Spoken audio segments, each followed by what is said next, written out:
Well, to talk about the mega merger of two multiplexes, PVR and Inox, it gives me great pleasure now to bring on board Ajay Bijli, Chairman and Managing Director of PVR, and Siddharth Jain, Director with Inox Leisure. And as a member of press of all the exciting M&A deals I've done, when two consumer brands they come together, it certainly talks about synergies and it just makes news very exciting. So, gentlemen, congratulations on this merger. You certainly made our Sunday count very well, and this is Synergies at its best. So, Mr. Bijli, allow me to start with the inside story. Has the downturn in COVID and the uptick in OTT led to this merger between India's two biggest chains of multiplex chains of India? Well, first of all, thanks for having us on this. And consolidation, M&A activity is very prevalent in this sector, both in India and globally for the longest time. But of course, there is no shying away from the fact that the last 2 years, the industry got very badly bruised, not only in India but internationally as well, and that, of course, exacerbated the whole decision to come together and find some synergies, make the balance sheet stronger. And what you correctly said, consumer brands, to look at the consumer, how can we give him a fabulous experience, very different to what he had been experiencing at home, and get him out to consume his favorite form of number one out of home entertainment. So I think we believe that if we come together, we have the same vision, same outlook towards how we want to treat our customers. And if we come together, we'll be able to propel this industry forward, exhibition sector forward, and which could be in the danger of languishing behind if it didn't come together and come at par with China and US, which don't have that many movies, but their box office collections are much higher, number of screens are much higher, 40,000 in the US, 70,000 in China, and we are still at about 9,500 screens. So rationale is just to bring our strengths together to give a boost to this industry. Mr. Jain, I'm curious to understand the inside story. Who proposed this merger? Did Ajay Bijli send you a WhatsApp late at night that let's talk about merger, or was it the other way around? We've been in discussions, as I said, in other channels for 15 years now. So no, we've known Ajay very well for over a decade, and we've had the highest degree of respect for what he has created as a pioneer of the industry. And what better way than for two of the best brands to come together to share a common passion of serving the consumer the finest movie watching experience that not only in India but certainly potentially in the world as well. So that was the driving force behind it. Now, post the merger, the Inox promoters will have 16% stake in the company. The PVR promoters will have 10.5% stake in the company. But Mr. Jain, you will be the non-executive, non-independent director in the combined entity. So from the group standpoint, which is the Inox group, will your interest in the new merged entity be more like an investment now? So Nikunj, even prior to the merger or proposed merger, even and currently at Inox Leisure, I am still a non-executive director, and it's run by a very strong team led by CEO Mr. Alok Tandon and 9,000 other strong people. And they've built a beautiful company over the past 2 decades. In fact, we've just completed 20 years of our first cinema opening in Pune. We've always provided, my father and I, Mr. Pavan Jain and I have provided guidance to the team, and we will continue to provide whatever guidance we can to Ajay and his brother and to the rest of the management team at the combined entity, as best that we can. Mr. Bijli, the idea behind the merger, like you alluded to, is getting size and synergies. Walk us through the size benefit and the synergy changes. Well, size currently with the merged entity will have about 1,500 screens, but still it is a small percentage compared to the 9,500 screens that are there in India. But I think scale does benefit, in terms of the accruals that we'll get will help us grow the business more. Prior 2 years, of course, there was no incomes and no accruals. But if you look at the March 1920 numbers, if we combine the EBITDA and the cash both the companies generated, that will give us enough capital to grow the business. So scale will help us in increasing about 200 odd screens every year. 80 to 60 to 80 screens we were adding anywhere organically. And that's the number that we have in mind, maybe 1,000, 1,200 over the next 5 years, maybe double the screen count. So that will be the benefit of the scale. And of course, economies of scale you do get if you're a large organization. And those economies are something, synergies in every aspect, every line, every cost line, there'll be synergies. And that benefit is something that we intend to pass on to the consumer. Mr. Bijli, Inox and PVR, if I look at the margin profile, if I look at the F&B revenue, if I look at the customer profile, it's different from Inox. What will be the meeting point then? I mean, for the combined entity?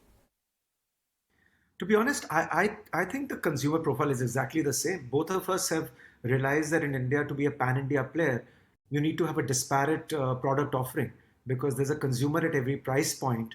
So Inox is present in smaller cities. We are present in smaller cities. We are also present in affluent catchments in Delhi, Bombay, Bangalore. So is Inox. And I think it's pretty much similar strategy because you cannot become a pan-India player and service the needs of consumers at every price point if you just become a one-size-fits-all type of a brand in India. So it is a heterogeneous market, and we need to come out with products which fit every demographic. So I think it's pretty complementary, and which is the reason why we have come together. And just to clear the air on the CCI aspect, I'm sure that must have been some consideration, but how would you ensure that this passes the CCI muster? Well, currently, both of us had our councils, which have advised us that the threshold limits that require CCI approval are not there, and therefore we could merge the entities. But we are both very run with highest standards of corporate governance, and all the compliances that are needed, we will go through them. Of course, there is stock exchange, shareholders approval, SEBI approval, and LCLT. Once those are done, and if there is any notification that comes, we are happy to comply with it. Mr. Jain, one of the big revenue expense item for any multiplex is the rental. That's about 15 to 20% depending on the property we are talking about. And what we understand is that when Inox and PVR were competing, they were also bidding or outbidding each other when it comes to new malls and rental of some of the good properties. Is there going to be significant synergies and benefits on that front, Mr. Jain?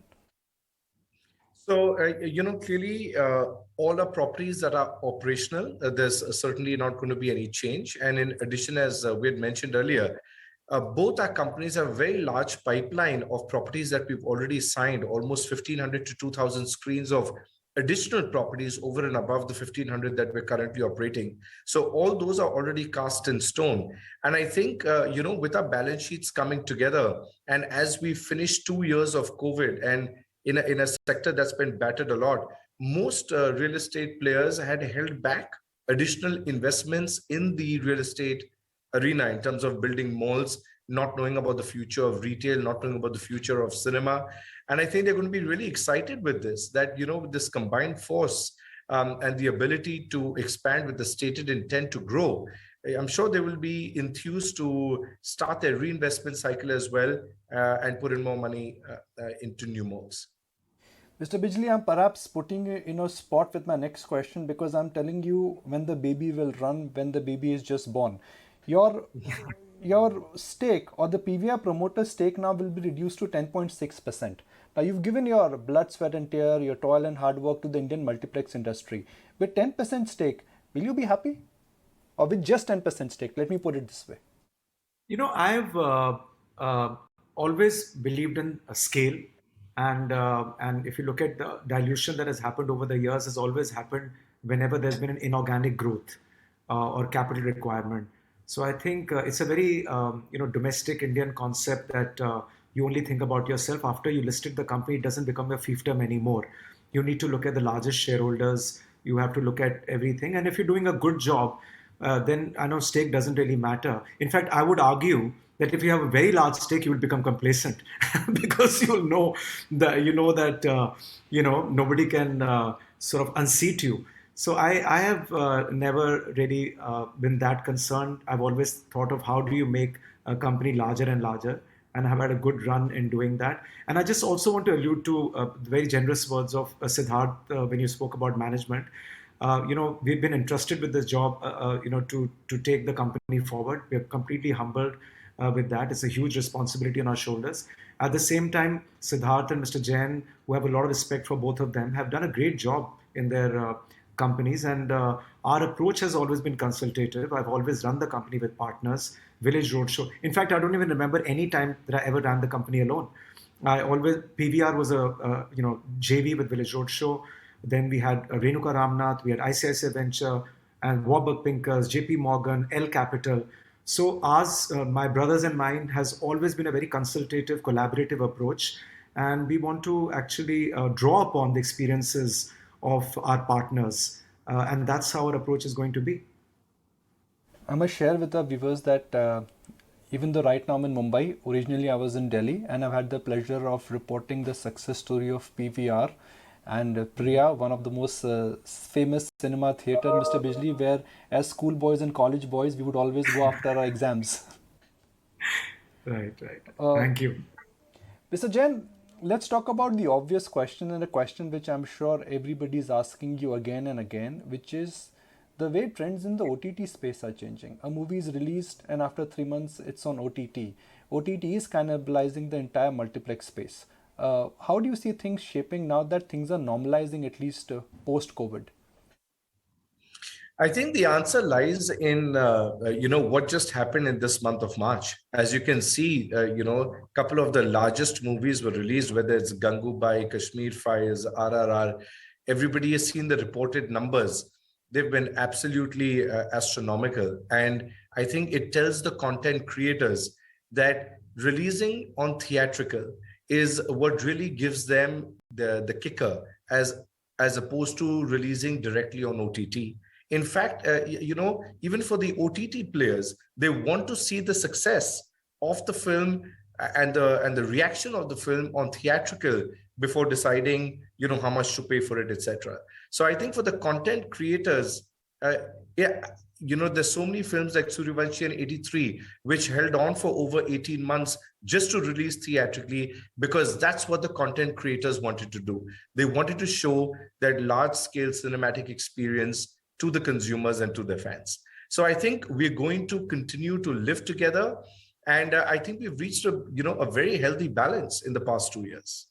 Mr. Bijli, the fact that you will have almost 40% of the market share of the multiplex market now, how does that increase your negotiating power when it comes to movie releases, future content? And I'm just not talking about theatrical release, because PVR in a sense is now moving into different experiences as well. No, I think this market share that you're talking about is not that much, because you're completely not looking at the single screens. So movies are still getting released on omni channels. Theatrical is one part, OTT is another part, satellite is another part.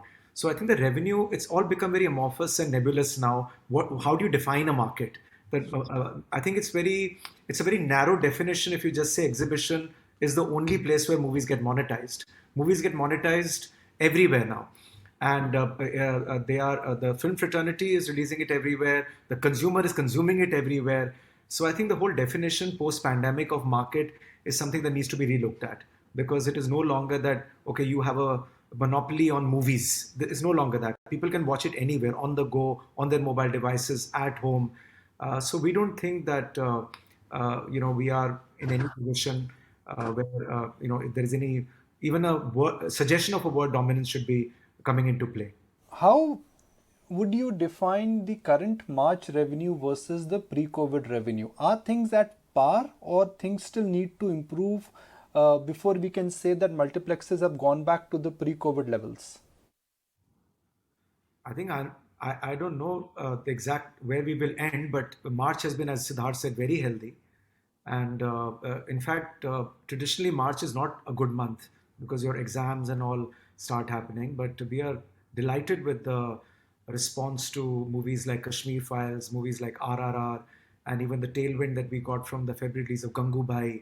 And I would say, I don't know exact where we're going to stop on March 31st. It's only 2 days away.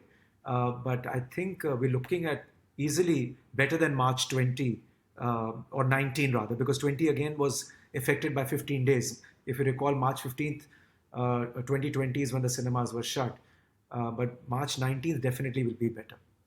Couple of final questions. For the combined entity, PVR INOX, when will the real synergies and when will things start looking up in terms of operational efficiencies? FY23, sir, will be a year of merger. FY24 will be a year of consolidation. When do you think the real benefits will be visible? I think you've answered it yourself. I presume FY25, right? So, this is going to take us 6 to 9 months to complete the merger, subject to all the statutory approvals, and post that a year of consolidation. And that's when I think FY25 is when we'll see the real benefits of the merger coming together. If this merger would have not gone through, how do you think the dynamics of the multiplex business would have changed? I think it would have it would have continued in the same form. It's just that the pace of growth may have been maybe slightly slower. Being independent rather than being together. But towards the consumer, really nothing would change. And towards the content creators who would continue to want to release their movies on the big screen as they are doing today, while we are two separate companies. The stock of PVR today and Inox, it is literally doing cartwheels. The shareholders are excited, markets are very excited. What could be the chink in the armor? Because history tells us that 95% of the M&A action does not work. That's history, sir. I'm not saying this will not work through, but that's historical data. I mean, decisions are not just taken on historically what has worked or not. You look at currently, and both of us are committed, to make sure that, we become the torch bearers of an M&A like this, and coming together of two respected brands. There's look at the forest rather than the trees, and there's more advantages than disadvantages. So we're keen, subject to all regulatory approvals, to make sure this partnership works. Final questions, gentlemen. Mr. Jain, which is one movie experience or customer experience of PVR cinemas which you've always enjoyed and you said, I wish I had that in Inox? I know it's one of Inox. Huh? Certainly something I will experience going forward, not yet. So are you saying that you've not been to the Mumbai Drive-In Theatre, Mr. Jain? I unfortunately haven't. I'm waiting for the invitation. Ajay can invite me right now, I'm saying. And Ajay, did you manage to go to the 4D or the Insignia experience of Inox? Yeah, the khichdi is something that is incredible. And I know whose recipe it is. The woman who's sharing the screen with me. Yeah, just the F&B services is something which is always very exciting in both these multiplexes. But are things looking up? Just the final question, because you tease the word F&B here, even on the F&B front, because crowd has come back, but because of COVID restrictions, the F&B business had taken a hit. I mean, everything had taken a hit because if the shutters are down, because we don't have commissaries, our food is prepared on site. So therefore, it's a very, only when the shutters are up, all three revenue streams kick in, whether it's ticket sales, whether it's F&B, whether it's advertising. So when the shutters are down, obviously all three take a hit. So now with the people coming back, everything is back on track. Wonderful. Good luck and thank you very much for joining us. And it's lovely to have both of you together. Thank you. Thanks a lot. A pleasure. Thank you so much.